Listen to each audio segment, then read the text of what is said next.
recently. That's slashed away. That's gone to the boundary. It's over. Bangladesh have gone on to win the first ever series. Bengal Tigers ने शाहीनों का शिकार कर लिया। बांग्लादेश ने पाकिस्तान के खिलाफ पहली मर्तबा टेस्ट सीरीज जीत ली। 2 टेस्ट की सीरीज में कौमी टीम को व्हाइट वॉश की हजीमत उठाना पड़ी। रावलपिंडी में दूसरे टेस्ट के आखिरी दिन मेहमान टीम ने 185 रन का हदफ आसानी से हासिल कर लिया। पाकिस्तान ने पहली इनिंग्स में 274, दूसरी में 172 रन बनाए। बांग्लादेश की पहली इनिंग्स में 262, दूसरी में 4 विकेटों पर 185 run.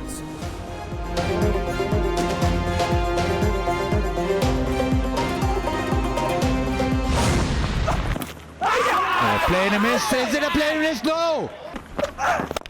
Full driven in there, gone. Oh yes, oh yes. How good was that? नए पुराने सब नाकाम, किसको दें इल्जाम? शान मसूद की खराब बल्लेबाजी और नाकिस कप्तानी, बाबर आजम की कारकर्दगी की भी ऐसी ही कहानी। पाक बांग्लादेश 2 टेस्ट की सीरीज में शान मसूद 4 इनिंग्स में 26 की औसत से 105 रन बना पाए।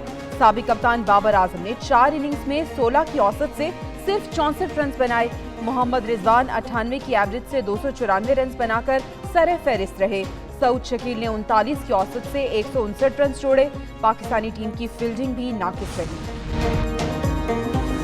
पाकिस्तानी बॉलिंग भी बांग्लादेश के खिलाफ सीरीज में गैर मुतासिर कुन रही। शाहीन शाह आफरीदी और नसीम शाह ने पहले टेस्ट में औसत दर्जे की बॉलिंग की। शाहीन 2, नसीम 3 खिलाड़ी आउट कर पाए। खुरम शहजाद ने एक इनिंग्स में 6 विकेटों समेत सीरीज में 9 विकेटें हासिल की। बांग्लादेश के मेहदी हसन सीरीज में 10 विकेटों के साथ सहरे फहरिस्त रहे। हसन महमूद ने 8, नाहिद राना ने 6, शकीबुल हसन ने 5 विकेटें हासिल की।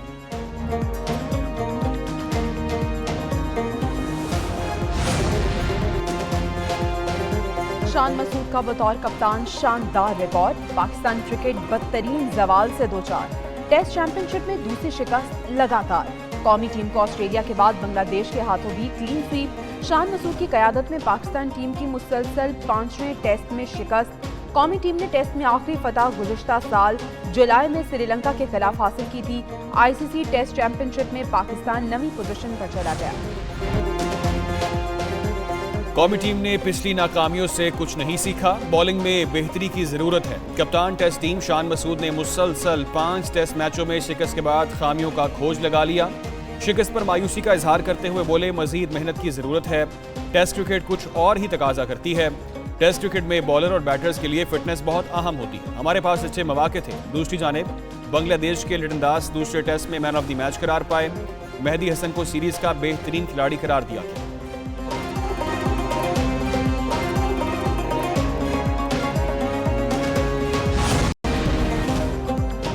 अख्तर मेंगल ने कौमी असम्बली की रुकनीत से इस्तीफा दे दिया। बीएनपी मेंगल के सरबराह कहते हैं अपने लोगों के लिए कुछ नहीं कर सके, वोटर से माफी मांगते हैं। असम्बली इनकी आवाज नहीं सुनती तो बैठने का कोई फायदा नहीं। सियासत करने से बेहतर है पकौड़ों की दुकान लगा लें। बीएनपी के कारकुन जिस पार्टी में जाएं उसका कोई जिम्मेदार नहीं। बड़े मियाँ और छोटे मियाँ में इत्तफाक नहीं। गलत फैसलों की वजह से बलूचिस्तान का ये हाल है। दूसरी जानिब स्पीकर अय्याज सादिक अख्तर मेंगल के इस्तीफे से लायल, कहा इस्तीफा मिलेगा तो कुछ देख लेंगे।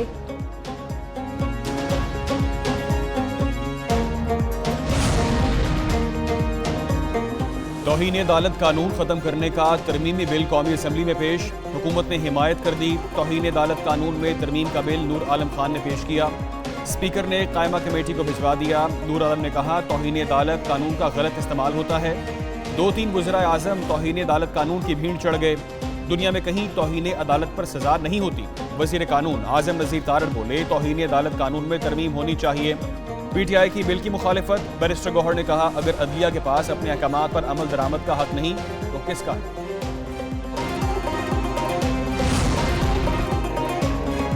कौमी असम्बली में जजेस की तादाद में इजाफे का बिल मौखर। बिल दानियाल चौधरी ने पेश किया। बैरिस्टर गौहर की मुखालिफत। कहा आइन के तहत जजेस की तादाद में इजाफे का बिल पेश नहीं किया गया। आज़म नज़ीर तारड़ ने कहा अभी हुकूमत ने तय नहीं किया जजेस की तादाद में इजाफा करना है या नहीं। नूर आलम खान ने सिविल सर्वेंट एक्ट में तरमीम का बिल भी पेश किया।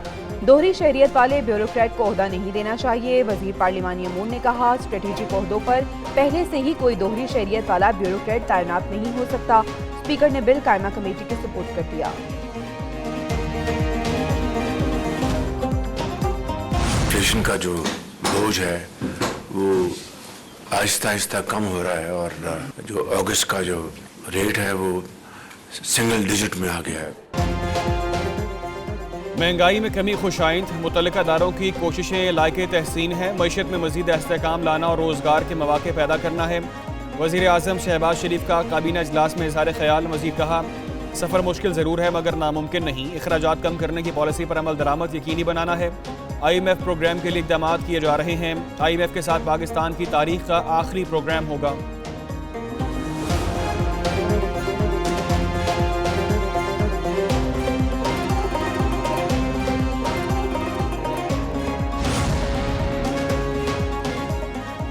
IMF को टारगेटेड सब्सिडी पर एतराज़ नहीं। वज़ीर ख़जाना मोहम्मद औरंगज़ेब की मीडिया से गुफ्तगू। कहते हैं BICP के जरिए मुस्तहिक तबके को सब्सिडी दी जा सकती है। फाइनेंसिंग गैप खत्म करने के लिए एडवांस सतह पर बातचीत जारी। विद होल्डिंग टैक्स में इजाफे की कोई तजवीज़ ज़ेर गौर नहीं। ऐसा नहीं हो सकता कि तनख्वाहदार टैक्स दे और ताजिर ना दे। ताजिरों को हर सहूलत देंगे, जायज़ मुतालबात मानेंगे। हर तबके को टैक्स देना होगा, इसके बगैर मुल्क तरक्की नहीं कर सकता।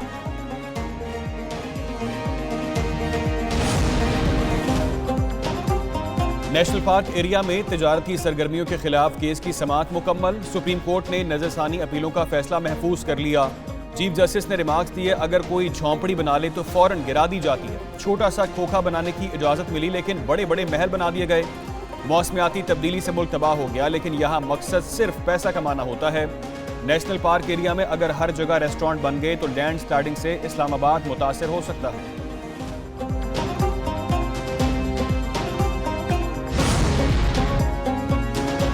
हमें किसी की मिन्नत समाजत की जरूरत नहीं। ख्वाजा आसिफ ऊट पटांग बातें करते हैं।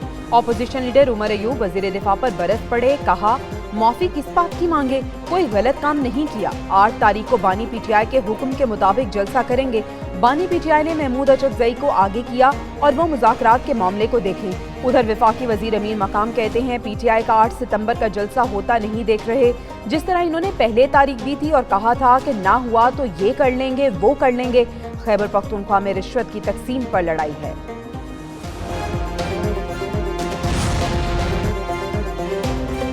वज़ीर आज़म शहबाज शरीफ से MQM के वफ्द की मुलाकात। मुआहदे पर अमल दरामद का मुतालबा कर दिया। इख्तियारात की निचली सतह पर तकसीम के लिए आईनी तरमीम जल्द मंजूर करने का मुतालबा। IPPs कैपेसिटी चार्जेस खत्म करने पर जोर दिया। कराची, हैदराबाद, मीरपुर खास और नवाब शाह के लिए तरक्याती पैकेजेस पर अमल दरामद का मुतालबा। मुस्तफा कमाल कहते हैं, वज़ीर आज़म ने बताया कैपेसिटी चार्जेस के मामले पर काम तेज कर दिया है। आईनी तरमीम के मुतालिक दीगर जमातों से राब्तों का टास्क राना सना को दे दिया।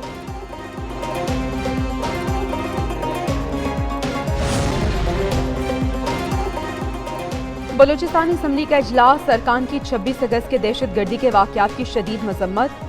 मीना बलोच ने कहा कि मासूमों को कत्ल करने से कौन से हुकूक हासिल होंगे। ये हुकूक की जंग नहीं, दहशतगर्दी है। दहशतगर्दी बलूचिस्तान की महरूमियों में इजाफा करेगी। मुल्क की अमन सलामती बरकरार रखने वालों को सलाम पेश करती हैं। अली मदद जतक ने कहा कि दहशतगर्दी रोकने के लिए मिल बैठने का लाहे अमल तय करना चाहिए। बख्त मोहम्मद काकड़ ने कहा, दहशतगर्दों ने मासूम शहरियों को कत्ल किया।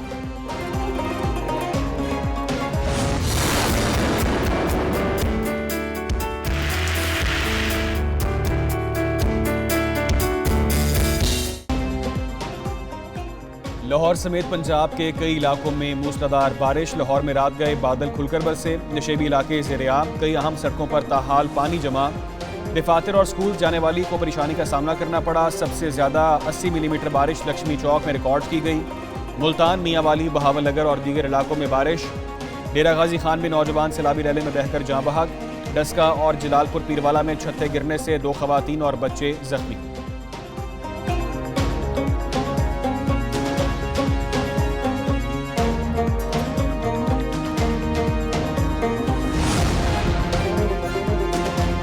कराची में ठंडी हवा, मतला अबर आलूद। कल बादल बरसने का इम्कान।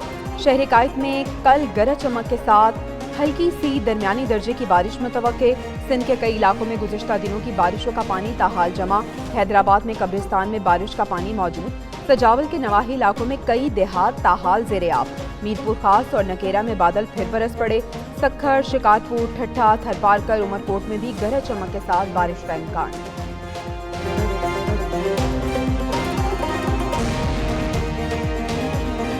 सरकारी मुलाजिमों के बगैर इजाज़त सोशल मीडिया इस्तेमाल पर पाबंदी आयद। एस्टैब्लिशमेंट डिवीजन से जारी ऑफिस मेमोरेंडम के मुताबिक सरकारी मुलाजिम बगैर इजाज़त कोई मीडिया प्लेटफॉर्म इस्तेमाल नहीं कर सकते। सरकारी मालूमात और दस्तावेजात अफशा होने से रोकने के लिए यह फैसला किया गया। हदायत की खिलाफ वर्जी पर सरकारी मुलाजिम के खिलाफ सख्त कार्रवाई की जाएगी। हिदायत का मकसद सोशल मीडिया के मुस्बत इस्तेमाल पर पाबंदी लगाना नहीं।